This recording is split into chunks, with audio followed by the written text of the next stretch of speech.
RMN.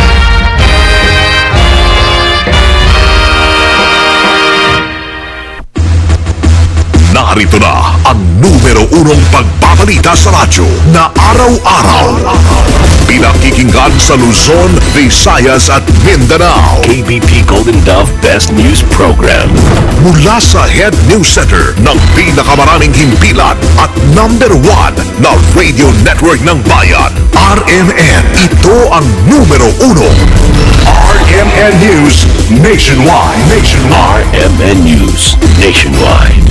Kasama ang maasahang broadcaster, Buddy Oberas, at ang KBP Golden Dove Best Newscaster, Weng de la Peña. RMN News Nationwide. RMN News Nationwide. Ngayong tanghali sa RMN News Nationwide, mga whistleblower dudang panggugulo lamang ang motibo ng paglabas na iba't ibang listahan na masangkot sa PDAP scam. Walang ibang ibig sabihin po niyan kundi guluhin lamang itong investigasyon na nangyayari. Senator J.V. Ejercito iginit na mismong si Janet Lim Napoles ang nagkumpirmang hindi siya kasama sa mga sangkot sa PDAP scam. Si Napoles na mismo ang sabi na pinatatanggal ang pangalan ko dahil hindi nga na ako kilala at siguro wala kaming transaksyon. Kalidad po ng edukasyon dapat unahin bago ang serye ng tuition pay increase. Bilang ng patay sa MERS coronavirus sa Saudi Arabia muling nadagdagan. Mga pasaherong galing Middle East, obligado na magsumite ng health declaration checklist sa NAIA. Balita negosyo natin, coffee industry sa Kalinga Province palalawakin pa. At balitang world, patay sa pagsabog ng minahan sa Turkey mahigit 106. Buong bansa sa boses ng balita. RMN News Nationwide. Buhay Pilipinas ang hali po ng Miyerkules ngayon, May 14, 2014. Ito ang numero unong RMN News Nationwide. Ako si Buddy Obera. At ako naman si Weng de la Peña. Tayo ay live sa DYHP 612 RMN Cebu, DXPR 603 RMN Pagadian, DYRR 792 RMN Ormoc at DYHB 747 RMN Bacolod. Live International via Ustream, search sa RMN Manila. Live din po tayo makasama sa WRMN New York, USA. At sa lahat natin mga number 1 AM stations sa buong bayan. Duda ang abogado ng mga whistleblower na si Atty. Labito Baligod sa nilalaman po na affidavit at listahan ng kampo ni Janet Napoles sa mga sangkot sa pork barrel scam. Sa interview ng RMN kay Baligod, sinabi niyang walang ibang pakay kundi guluhin lamang ang investigasyon sa paglantad ng 5 Napolist na hawak ngayon ni na Pangulong Noy, Senator Panfilo Lacson, DOJ Secretary Leila de Lima, Miss Sandra Cam, Ben Horluy at sa isang pahayagan. Ayon po kay Baligod na busisi na niya ang affidavit at mga listahang isinumite kung saan ay magkakaiba nga ang mga nalalaman ng mga ito. Kaya naman hindi na niya ito magtataka kung ang magiging depensa ni Ginang Napoles sa mga criminal cases ay insanity. Yung ibinigay nila di umano kay Senator Lacson na listahan nila at saka yung affidavit niya, nabasa ko po yung affidavit na yan. At hindi ho ako magtataka kung ang magiging depensa ni Ginang Napoles sa mga kaso na yan ay insanity. Kasi po ang gulo po, no? Ang gulo ng affidavit niya at ang conclusion ko nga dyan ay kung hindi siya nasisiraan ng ulo, magkaiba ang naghanda ng listahan na yan. Bukod dito sa mga listahan anya ng mga ahente, mayroon din hindi isinama tulad ni Atty. Gigi Reyes, Chief of Staff ni Senator Juan Ponce Enrile. Ang git pa ni Baligod halata sa isinumiting papel na dumidistansya si Napoles sa scam sa pagsasabing hindi umano siya ang mastermind at pinansyera lamang siya. Dahil dito'y naniniwala si Baligod na hanggang ngayon ay nagsisinungaling pa rin si Ginang Napoles at hindi siya dapat paniwalaan. May mga binanggit po siya na mga ahente niya. Pero hindi niya sinasabi yung ibang nag-ahente naman sa kanya. So, hindi ko po maintindihan yung naging batayan niya. At ang talinaw po dito, hindi niya sinasabi si Attorney Gigi Reyes. Hindi rin niya sinasabi si Attorney Campe. So, may mga sinasani po siya. Meron din siyang ibinabawas. Kaya, halatang halata po ito na ang pakay lamang ni Ginang Napoles ay manggulo at hanggang ngayon, isang patunay yung affidavit niya na hanggang ngayon ay nagsisinungaling pa rin siya. Si Attorney Levito Baligod sa interview ng RMN. Abad at Alcala hindi sisibakin sa posisyon. Kasama natin sa Balita Live, Deo de Guzman. RMN Report. Mananatili pa rin sa posisyon sina Agriculture Secretary Proceso Alcala at Budget Secretary Florencio Butch Abad kahit patuloy ng nasangkot ang mga ito sa 10 billion pesos pork barrel scam. Ayon kay Communications Operations Secretary Sunny Coloma, hindi naman nawala ang tiwala ni Pangulong Aquino sa dalawa niyang gabinete. Pero binigyan din ni Coloma na matindi ang atas ni Pangulong Aquino na walang dapat siluhin at pananagutin ang mga sangkot sa anomalya basta't susuportahan ng matitibay na ebidensya. Nabatid na umabot sa 80 dati at nakaupong mambabatas ang kasama sa Napoles list na ibinigay ni Secretary Pan Canelacson sa Senate Blue Ribbon Committee.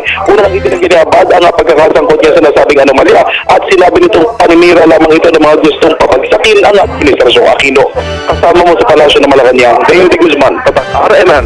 Radyo mo nationwide. Listahan ni Napoles dapat ingatang huwag magamit sa pagwasak sa mga politiko at opisyal ng pamahalaan. Kasama natin sa Balita Live, Grace Mariano. RMN Report. Umaapela ngayon sa Senate President Franklin Drilon sa publiko na maging mapagbantay sa mga government officials at maging maingat sa pagpatol sa iba't ibang issue na ibinabato sa mga opisyal ng pamahalaan gamit ang umunay affidavit at listahan ni Janet Lim Napoles. Giit ni Drilon, dapat timbangin muna at alamin kung propaganda lamang o tunay at may basehan ng aligasyon. Narito ang pakayag ni Senator Drilon. Dapat naman may karapat-dapat na suporta. At ito po'y kung walang suporta, listahan lamang. At ingatan din natin na alam niyo, malapit ang halalan at ang mga operators ay may hanap buhay.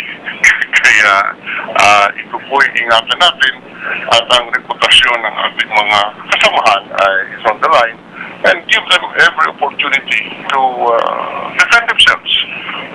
What I can assure you as the President of the Senate is that we will follow the rule of law. Sa ngayon, mayorya ng mga senador ang nadadawit sa mga listahan ni Napoles ng umunay na patransaksyon niya sa PDAP scam. Kasama mo sa Senado, Grace Mariano, Tatak RMN. Radyo mo nationwide. Motion naman ni Napoles sa pagbawi sa Asset Reservation Order dinidinig ngayon sa Manila RTC. Kasama natin sa Balita Live si Angel Ronquillo. RMN Report. Dinidinig ka ngayon sa sala ni Manila Regional Trial Court Branch 22 Judge Marino de la Cruz ang motion for reconsideration na inihain ni Janet Lim Napoles kung saan una na niyang hiniling na bawiin na itinabas na asset preservation order ng korte laban sa kanyang mga bank accounts ari-arian. Ayon sa kanyang abogado ni Attorney Bruce Rivera, nabigo ang gobyerno na patunay sa iligal na pamamaraan na kuha ng pamilya Napoles ang kanilang yaman dahil bungaan niya ito ng kanilang pagsusumikap sa trabaho. Maliban dito, muling igin ang kampo ni Napoles na isinama ng anti-money laundering council sa freeze order ang kanyang mga ari-ari na matagal na naipundar ng pamilya Napoles bago po man pumutok ang pork barrel scam. Samantala, sinabi din ni Attorney Rivera na mamayang hapon didinggin din sa Makati RTC ang hirit ni Napoles sa manatili muna sa ospital na Makati. Paliwanag nito na silang manatili muna sa ospital si Napoles para sa kanyang mas mabilis na paggaling.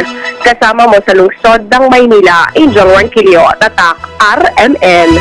Radyo mo nationwide. Sinawalad po ni Senator JB Ejercito sa RMN na ang kampo mismo ni Pork Barrel Scam Queen, Janet Napoles, ang nagsabing hindi talaga kasama siya sa nilabas na listahan ni Rehabilitation Star Panfilo Lacson. Ayon kay Ejercito, si Napoles mismo nagsabing alisin ang kanyang pangalan sa listahan. Nagulat na po ako, ba't ako ay nakasama dyan? Dahil hindi ko talaga nakasama yung mga pangalan na nandun. Tapos, isa pa ay gusto ko bang ibalita sa inyo. Yes, sir. Sa telebisyon, sa pangunahing balita, na si Napoles na mismo ang sabi na pinatatanggal ang pangalan ko dahil hindi nga na ako kilala at siguro wala kami transaksyon. So, nanggaling na po sa kampo niya na hindi po ako kasama dyan. Binatigos din ni Ehersito ang inilabas na balita ng Inquirer, nagsasabing noong 2011 nagsimula ugnayan nila Ehersito at Napoles. Alam mo naman si PBI yun, kasi negatibo, talagang isang karakot niya, negatibo, kailanman, hindi naman kami nababanggit. Ito subo ako, ay napapagod na rin ako kasi hindi ko naman dapat dinideclare sa sarili ko sa issue ito, dahil hindi ko makakilala tayo si Napoles. Sabay niyan muling iginit ni Senator JB na isa pa nga siya sa pumirma sa committee report ng Senate Blue Ribbon Committee na nagrekomendang sampahan ang kaso masangkot sa pork barrel scam. Matatandaan kasing kabilang din ang pangalan ni Ehersito sa Napoles na sinasabi nagkaroon ng transaksyon sa JLN Corporation. Samantala ay maaring magsampa naman ang kaso ang mga idinadawit sa pork barrel scam laban kay Janet Lim Napoles. Sa interview ng RMN kay Integrated Bar of the Philippines National President Vicente Hoyas ay pananagutan ni Napoles ang affidavit ni Napoles. Kaya maaari siyang makasuhan ng mga taong idinadawit niya sakaling wala siyang ebidensyang mailabas. Lalo na't malinaw na paninirang puri ito. Naniniwala rin si Joas na dapat nang ilabas ni De Lima ang affidavit ni Napoles dahil karapatan ng taong bayan na malaman ang katotohanan, lalo na't marami ang naglalabasang Napolist. Kapag kinalabas, bakit kailangan i-sanitize pa niya yun? For what purpose? Kasi anyway, kung hindi totoo yung nakalagay doon, hindi naman liability ni Napoles yun eh. Bakit kailangan i-verify pa niya samantalang affidavit na yun ng tao? Bawang walang ebidensya to substantiate yung allegations, di pa pananagutan niya yan. Doon sa mga taong idinawit niya. Si IBP National President Vicente Hoyas sa interview ng RMN. Samantala, masama dapat gawing pamantayan ng Commission on Higher Education at CHED ang kalidad po na edukasyon bago itaas ang sigil sa matrikula. Yan ang mungkay ni Senator Bam Aquino sa CHED malang maghainan ng petisyon na may 323 mga kolehiyo at universidad sa bansa para sa school year na papasok. Git ng Senador, anong garantiya anya ang makukuha ng mga magulang sa pagtatas ng matrikula kung manatiling lagpak ang kalidad na edukasyong dapat makuha ng mga anak. Kung dito ninawagan din sa Aquino na gamiting basehan kung gumaganda lagay ng edukasyon sa pamamagitan daw po ng employability na mga magsisipagtapos bilang solusyon sa lumalalang problema sa kawalan ng trabaho sa bansa. Samantala ay mga pasaherong galing Middle East naman, obligado na ho pa rin magbigay ng health declaration checklist sa NAIA. At kasama natin sa balitang yan live si Joyce Adra. RMN Report. Inoobliga pa rin ng Bureau of Quarantine sa NAIA ang pag-fill up ng health declaration checklist sa mga pasaherong galing Middle East. Maging ang mga pasahero may connecting flight sa gitnang silangan ay obligado ring mag-fill up sa nasabing form. Ayon sa Bureau of Quarantine, kasama rin sa sakop ng polisiya ang crew ng airlines na may ruta sa Middle East. Nakalagay din sa likod ng form ang mga ospital na maaaring tawagan ng mga pasahero na makakaramdam ng mga sintomas ng MERS coronavirus sa loob ng 14 na araw mula nang sila ay dumating sa Pilipinas. Kasama mo sa NAIA, Joyce Adra, Tatak RMN. Radyo mo nationwide. Sa kaugnay pong balitang yan ay muling nadagdagan nga ang bilang ng namatay sa Saudi Arabia sa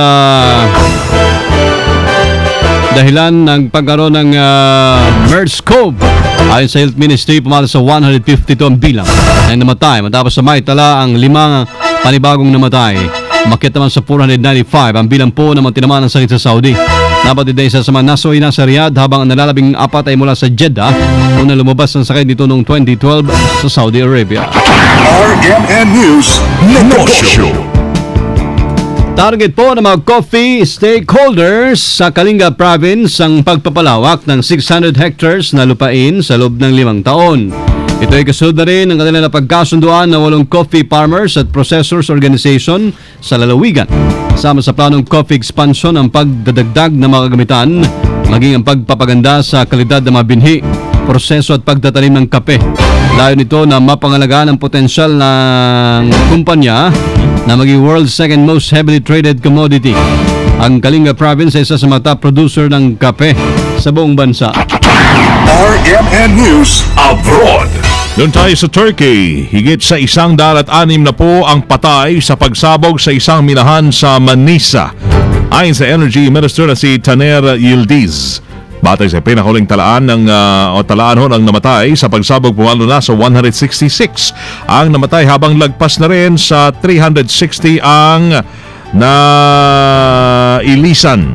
Tiyatay nasa 787 minero ang naipit ng maganap ang pagsabog nitong Martes. Nasa kalahati lang ito ng tiyatay nasa 100 o 1,500 na minerong nagtatrabaho sa lugar. Patuloy naman ang rehabilitation efforts ng otoridad sa insidente. Live tayo makasama mula sa RMN News Center, Makati City Metro, Manila, Philippines. Iyo pong narinig ang numero 1 ng RMN News Nationwide ngayong Miyerkules ng tanghali, Mayo 14, 2014. Pwede hong panoorin ang naging pagbabalita namin ngayong alas 12 ng tanghali sa YouTube. I-type lamang ang RMN News Nationwide. Thank you, Lord. At tayo po'y nagkasama-samang muli. At salamat sa inyong naging panahon sa amin. At sa huling pagkakataong pagtatambal namin, kasamang Weng. Salamat, kasamang Weng. Salamat din sa iyong naging pagsama sa atin sa nakalipas na ilang taon. Hindi malito, ito na ho yung huling broadcast namin na magkasama. That's right. Dahil po si kasamang Buddy, maglilib lang. Kasama niyo po sa serbisyo publiko, ako si Buddy Oberas. At ako naman si Weng de la Peña. Dito pa rin sa tahanan na may pinakamaraming number 1, pinakamaraming himpilan, RMN. Radyo mo, nationwide. Ang pinakamalaking mga balita, abot sa bawat Pilipino, saan man sa bansa. RMN News Nationwide. Alas 12:17. Tatak RMN. That news